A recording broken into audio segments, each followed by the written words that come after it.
2 বেডরুমের ছোট একটা ফ্ল্যাট কমপ্লিট। এই যে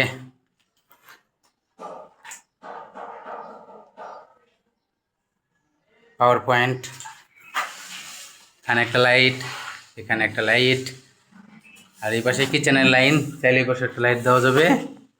এই যে কিচেনে এই পাশে একটা 6 পিন একটা এখানে লাইটের সুইচ আছে। এখানে হচ্ছে টয়লেটের, তারপর হচ্ছে এখানে একটা লাইট থাকবে। এখানে হচ্ছে আপনার কনিং বেলের, তারপর হচ্ছে এখানে হলো কনিং বেলের লাইন, এবং এখানে হলো বাইরে একটা এখানে লাইট থাকবে। এখানে এখানে হলো সুইচ থাকবে। আর এই রুমে হচ্ছে ওই পাশে ওইটা একটা বেলকনির লাইট দেওয়া আছে, সুইচ হচ্ছে এখান থেকে দেওয়া আছে। তারপর হচ্ছে এখানে একটা লাইট দেবো নিচে, আর জাস্ট এই পাশে একটা লাইট দেবো, এই শেষ।